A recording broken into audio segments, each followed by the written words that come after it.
carved through an extinct volcano by the Nazis has been rediscovered after 80 years. This is proof that the Nazi map is real. But what lies out of our camera's field of view? Oh, there is a tunnel. Look at that! For 81 years, the Atlantic hid one of Hitler's darkest secrets, a sealed Nazi submarine base buried beneath the coast of France. When researchers finally broke through the concrete walls, they found dead bodies, technology that wasn't supposed to be there, and proof of scary tests. For so long, what was buried there, and why was it kept secret from everyone? Not only is this history, but it's also a fear frozen in steel and salt water. Stay until the end to find out what shocks you to the core. Rise of the U-boat empire. When Germany lost the First World War, its navy and pride were both destroyed. But what came from that shame was a strong desire to win. Hitler wanted to get even, so he built a ship that could attack without being seen and make the oceans around the world quiet. German engineers began making what they called undersea hunters in hidden workshops and shipyards along the coast. The Steel Wolves would soon be their more dangerous name. It was an easy and scary plan. Germany wouldn't fight its enemies out at sea. Instead, it would send submarines to hunt them from behind. Each ship could stay below the water for days, undetected, ready to attack at any time. When war broke out again in 1939, Hitler's most powerful tool was these U-boats. They sailed the North Atlantic like silent killers, sinking merchant ships that were bringing Britain food, weapons, and hope. Every bomb that hit a ship didn't just destroy steel, it also deprived a whole country of food. It was called the Fight of the Atlantic by the British. Churchill later said it was the only fight that really scared him. Hitler wanted more than just subs, though. He wanted to protect them by building castles and safe havens along the coast that the Allies' bombs couldn't reach. While Europe was on fire from 1941 to 1943, an army of builders working for Organization Todd poured millions of tons of concrete into the western edge of France. 5 huge bases were built as a result: Lorient, Saint-Nazaire, Brest, La Rochelle, and Bordeaux. The Atlantic Fortress Network is the name of the chain of underwater fortresses that they made. Each base was like a huge stone. There were roofs that were 7 meters thick, so they could handle the biggest bombs the Allies could drop. It was possible to refuel, rearm, and fix submarines inside these gray monsters without ever seeing sunshine. Every hall smelled like iron and oil. Generators made noise all day and night. In there, for the men, it was like living in the ribs of a lying animal. For those in the air, it was a nightmare made of stone. But it cost a terrible lot to build them. Prisoners did the work, not people who wanted to help. Tens of thousands of people were pulled from all over occupied Europe to work as slaves. They were French civilians, Spanish refugees, North African prisoners of war, and Spanish children. They worked 12-hour shifts while being watched by armed guards. They mixed concrete until their hands bled and carried rebar until their backs gave out. When they fell down, they were hit or replaced. A lot of people died in those caves. Some researchers say that their bones are still inside the walls they built, and that the foundations were made by sacrificing people. These bases were only Navy stations on paper. They were really something else entirely. Under the main docks, near the workshops and fuel tanks, there were rumors of lower levels with sealed rooms, test rooms, and even underwater tunnels. Later, witnesses said that deliveries at midnight happened during blackouts and were watched over not by sailors, but by SS technical units. Trucks showed up without any markings on them, bringing unmarked boxes with codes that no one knew. A very small group of officers ever saw where the goods went.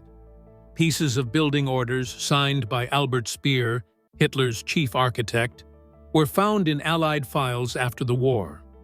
The papers talked about additional subterranean defense infrastructure, but they didn't explain what they meant or show any pictures or plans. They just had those vague words.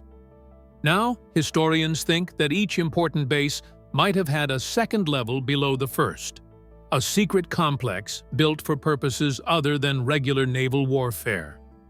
In 1944, as the Allies moved forward, Germany's once powerful naval network began to fall apart. Commanders in the West were told to destroy sensitive places before giving up.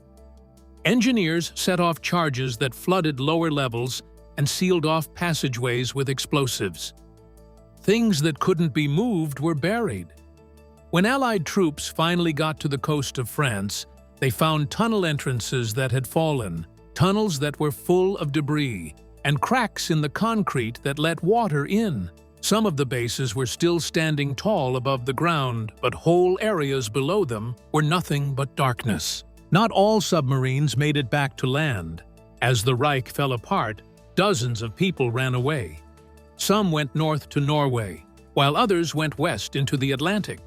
Some made it to South America months later and came back to life under new flags in Argentine harbors. But 41 U-boats just disappeared. No wrecks, no radio signals, and no survivors. In their last word, which was written down in German logs, it said, "Position unknown." The ocean still has a lot of questions about what happened to them. The huge pens were too big to break down and too heavy to forget over the next few years. Children played in their shadows, not knowing that there were ghosts below. Towns grew up around them. Some fishermen said their nets got caught on something metal or hollow under the water that echoed when the current changed. People in the area called it the sleeping wolf. Most people thought it was just a story from the war that ate everything. But stories have roots. It was spring 2024, and work was being done to fix up an area near the old docks of Saint-Nazaire. However, workers hit metal where the plan didn't show anything. They found a steel hatch that had been shut since the 1940s under layers of mud and concrete. It had rust that had joined the nuts together, and it was clearly German. When marine historians heard about the find, they quickly realized what they were seeing: a doorway to a part of the base that no one knew existed. 80 years of silence lay behind that door. It was like an unused storage room, a flood-damaged path, or something that was buried on purpose before the fall of the Reich. There was no way to be sure. One thing they did know was that the hatch was right where Speer's mysterious subterranean infrastructure should have been. It looked like the rumors might not have been rumors after all. The engineers got ready to cut the welds. Divers looked at how high the water was. Cameras were put down in the dark, but the light went out almost right away. The air that got out smelled like thyme, oil, and salt. This made everyone quiet for a moment. They were on the edge of history, at a doorway that hadn't been used since Hitler's kingdom fell. They found more than just a piece of history inside. It was something the Allies had missed, and the world was never meant to see. What the Allies found, and what they didn't. When the war finished in 1945, the Allies were faced with a very scary problem. Even though Germany had given up, hundreds of its submarines were still out at sea. Too many people were missing. Some had come to the top to give up, while others had sunk. Chiefs of the Allies were most afraid that the Soviets would take these amazing pieces of technology for themselves. To do this, the British used a secret plan called Operation Deadlight to gather 116 downed U-boats off the coast of Ireland. They pulled them out to sea and sank one after another on purpose over the course of several cold, gray months. It was the biggest mass scuttling in the history of the Navy. Hitler's ocean kingdom was supposed to be wiped out by the water. But the numbers didn't make sense, even as the subs went under the water. There were a number of boats on Allied records that never made it to the dumps. Those from Bordeaux and La Rochelle, two bases on the Atlantic side of France, just disappeared. Their workers were gone, their logs were empty, and they didn't know where they were. When British troops asked for answers, the French government said that they still couldn't get to some parts of Saint-Nazaire and Lorient. The doors were hidden under the rubble. Parts of the area were blocked off by concrete that was thicker than any bomb bunker. The world couldn't get to what was left of the German war machine behind those thick walls that could not be broken down.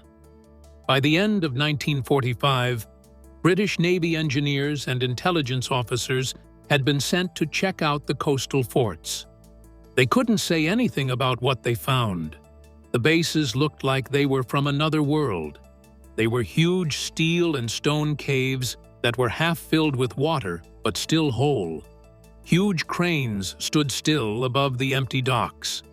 There was a strong smell of gasoline and decay in the air. In some pens, whole workshops were still unused, with torpedoes that were only partially put together still lying on the floor. The engineers made maps of every path they could find, but one finding stood out. They wrote that there was a lower vault under Dock 3 of Saint-Nazaire in their notes. It was totally submerged, and the tunnels that led to it were caved in. The sonar showed that there was another level below the base, but they couldn't get there. At the end of the report, there was one word that was circled twice: classified. In 1946, Soviet Navy attachés in Paris started to ask tough questions about the bases in the Atlantic. They were determined to go to Western France and said they had information about a prototype submersible craft beyond current design. Their tone wasn't interested, it was pressing. Stalin was interested in any secrets that Germany had sunk beneath the water. France said no, though. The Cold War had started, and things were already getting worse between countries that used to be allies. Anything that was under Saint-Nazaire's control would stay French and not fall into Soviet hands. Stranger things were happening behind the scenes. Documents began to disappear. In 1948, Allied archivists noticed that whole sets of German Navy papers were missing. This included papers about a program called Project Seeschlange, which means sea serpent. There were plans, photos, and supply manifests for equipment that didn't fit any known U-boat class in the missing files. The records were lost, according to the government. Informally, they were never seen again. When researchers went back to the archives many years later, they found a few pieces that had been preserved. A letter from 1978 that was made public talked about an unaccounted storage facility beneath Dock 3, Saint-Nazaire. The language wasn't clear, but the measurements led to the same place that British engineers had marked in 1945. It looked like a whole part of the base had been erased from maps on purpose, shut and then forgotten.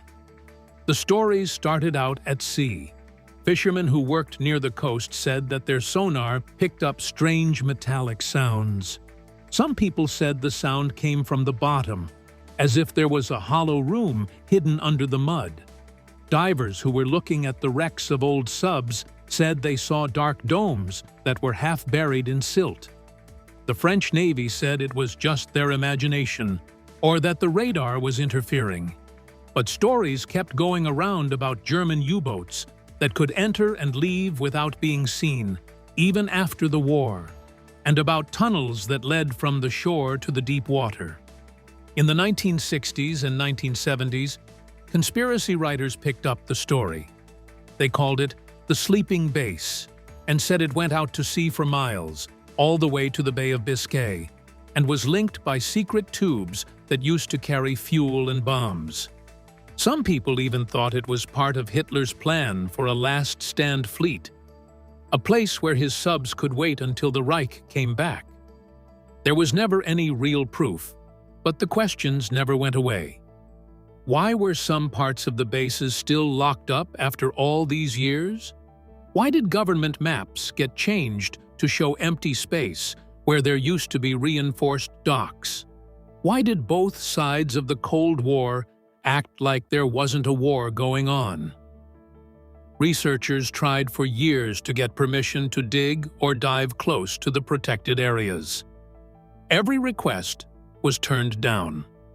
The French government said there were safety threats, such as unstable concrete, unexploded mines, and toxic fuel residues. That might have been true. Maybe it wasn't, though. As the world moved into the digital age, the secret of the vaults that went missing was no longer important. A small group of Navy historians was still interested in the story and met in secret to trade rumors and copies of files. Most people thought that the protected areas had been flooded or destroyed over time. Things changed in 2024. As they worked on the docks near Saint-Nazaire, they found a metal shaft buried under layers of concrete. This is exactly where the old stories had said there was a lower vault. The bolts had fused together over time, but the German writing on them could still be read. Historians all over the world paid attention when the finding was made public. This could be the legendary missing section, something the Allies couldn't reach, the Soviets couldn't find, and which had been lost in the archives. If it was, then after 81 years, the Atlantic's biggest secret was about to come out. As the divers got ready to go down into the darkness, they had no idea what they would find below. A world stuck in diesel and steel that hadn't changed since the end of the Nazi era. The 2024 expedition. The American fortress at Saint-Nazaire had been quiet for almost 80 years. It had worn down over time, and the tunnels were hidden and forgotten. Then, in the spring of 2024, a group of construction engineers started to fix up the old docks. They didn't think anything strange would happen. It was just another day of fixing up seawalls that had been there since the war. But as they drilled through a thick layer of concrete, the drill bits hit metal. The whole plan was stopped by what they found. There was a rusty steel hatch behind the rubble that was locked with bolts that had the year 1943 stamped on them. Lead sealant, the kind used in high-security buildings during wars, was used to cover the surface. It was something no one had ever seen before. There was no mark on the plan for the hatch. France's history and archaeological communities heard about the find very quickly. Dr. Hélène Moreau, a maritime historian who specializes in Nazi military architecture, saw right away how important it was. If this hatch was real, it could lead to one of the locked lower vaults that were talked about in British intelligence files after the war. She asked the French Ministry of Defense for permission to look into it. For safety reasons, the first request was turned down. But after weeks of fighting, her team was only given limited access while being closely watched by both the military and scientists. Everybody looked at Saint-Nazaire when the spot was finally open to the public. There were no cameras allowed, and officials wouldn't say anything. But internet rumors started to spread. Some people thought this might be the lost Dock 3 vault that the Allies had said couldn't be broken into. The first drop began early in the morning. The team drilled through the outer hatch and dropped cameras into the dark, using drones that could be controlled from afar. The feed showed a tunnel that went down into a hallway that was half flooded. The walls were shiny from the humidity. The space was about 60 meters long and had been completely shut off and airless since 1945. The values for oxygen were 0. Technicians worked for days to get airflow into the chamber and make the building stable. Divers were the first people to go inside when the air was finally safe. They were standing in a workshop that was underwater, and time had stopped. There were still neat rows of rusty tools hanging on the walls. Along the edges, oxygen tanks looked like they had been left there by someone. U-Boot Versuchenlager 7, U-Boat Testing Facility 7, was written in rusty metal on one wall. The group got chills when they heard what they found. It wasn't a repair bay. It was a place to study. It looked like everything inside was still there. Their flashlights showed more as the team went deeper. 2 skeletons were found next to a gate that had fallen down. Pieces of engineer outfits were still stuck to their bones. Based on where they were, it looks like they were trapped when the roof fell. There were wooden boxes nearby that were marked with the words Kohle Elektroantrieb, which means coal electric drive. Inside, there were rusted metal cylinders and wires that looked like the first signs of a hybrid propulsion system that was decades ahead of its time. Then, the strangest find of all came. Divers found a group of wax-sealed containers that were still waterproof in a corner. There were plans and scientific papers inside that talked about something called Project Nautilus. The plans showed tiny pressure tanks and models of propulsion that were not like any known U-boat design. A small metal frame sat next to them. It was a pressure test rig for studies on human endurance. Later, experts confirmed that it was a very early version of the technology that would become air-independent propulsion, which is what subs use today. The real shock, though, was at the end of the hall. The team found a second vault door beyond a small passageway that was full of junk. Unlike the first one, this one had the SS's black double lightning emblem on it, which seemed out of place in a naval base. The nuts and seal were still in place. It took 6 hours to cut through. The beam of a flashlight cut through the darkness when the last plate fell off, stopping on something strange. There were still neat stacks of photographic plates and microfilm reels inside the room. They were marked as Oberkommando der Marine military property, but one label stood out. Type 21B, a Leviathan. At the end of the war, the Type 21 class was Germany's most powerful submarine, but this B version had never been seen before. Drawings showed design ideas that went far beyond what was possible in 1944. They showed submarines with thinner hulls, longer battery lives, and propulsion systems that were the same as those used in Cold War subs built decades later. A stamp reading A Spear, OKM 1945, was found on the corner of several plates using forensic images. Now, it was real. Just before the Reich fell apart, Albert Speer gave the go-ahead for experimental U-boat research. The proof had been sleeping in France ever since, but soon after victory, caution set in.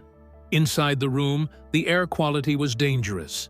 Diesel fumes and black mold spores were found in large amounts, well above what is considered safe. A lot of workers got sick very quickly. As the humidity rose, protective clothes fogged up. It was unbearably smelly, with oil and rotting food. Afterward, one diver wrote that it was like breathing history's poison. The team made a list of every item over the next few days. Rust had glued fuel cells, wire harnesses, and machine parts to the floor. But more than the technology, what scared them the most was the atmosphere. They felt like they were in a tomb. Prints from hands were all over the walls. A broken torch lay next to a helmet with dents in it. It looked like time had tried to erase the place, but failed. By June 2024, pieces of the plan were being shared online. Photos that were not very clear showed rusted control panels with Nazi symbols still visible, as well as boxes that said Geheim Marine Labor, which means Secret Naval Laboratory. The secrets within. When experts looked at the recovered files, they saw something that was almost too good to be true. Plans and notes on microfilm showed propulsion systems that were decades ahead of their time. These included hydrogen peroxide engines, which are an early form of current air-independent propulsion that lets submarines stay submerged for weeks at a time. In other papers, small submarines were described that were made to move without making noise for 20 days. One scary document even talked about moving scientists and engineers to Base 211 in Antarctica, a supposed outpost that would keep research going after Germany fell apart. The team read more, though, and the story got darker. Broken glass vials, rusted needles, and weak chemical traces of morphine and ether were all over the lab floor. In the prisoner logbooks, physiological endurance tests were written with numbers instead of names. It was clear that these people weren't volunteers. They were being held prisoners and used to see how much pressure the human body could handle underwater. The base had been both a place to try new things and a place of pain. There was less of a line between progress and violence and between science and punishment. One piece of the retrieved data talked about Operation Nautilus, an unfinished plan to cover 12 next-generation submarines with material that blocks radar. The logs stopped all of a sudden in March 1945, which suggests that at least one hull was finished and then sunk on purpose in the estuary of the Loire. A metallic echo can still be picked up by modern radar there, like the ghost of a ship that never sailed. When Base 211 came up, old rumors came back to life. Hitler and his group had fled south on U-boats. But the facts pointed in a different direction. The orders in the cache talked about carrying goods south, not evacuating personnel. Most scholars now think that the cargo wasn't people, but technology, designs, uranium, and prototypes meant to spark plans for life after the war. The secret still lives on, though, because so much is still missing. When the news got out, France had to decide what to do. Should the items be kept or put back in a safe place? Families of survivors wanted the spot to be made public, calling it a tomb of the enslaved. Others wanted it torn down because they thought it could become a place where extremists worship.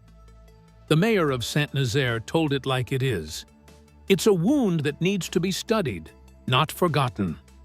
The story was still going on, even though the dig was almost over. Scanners found another sealed room below one of the remaining corridors.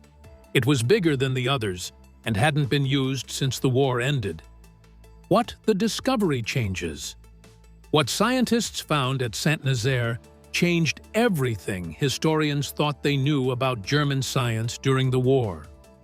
For many years, people thought that air-independent propulsion started during the Cold War. But the documents showed that this was not true.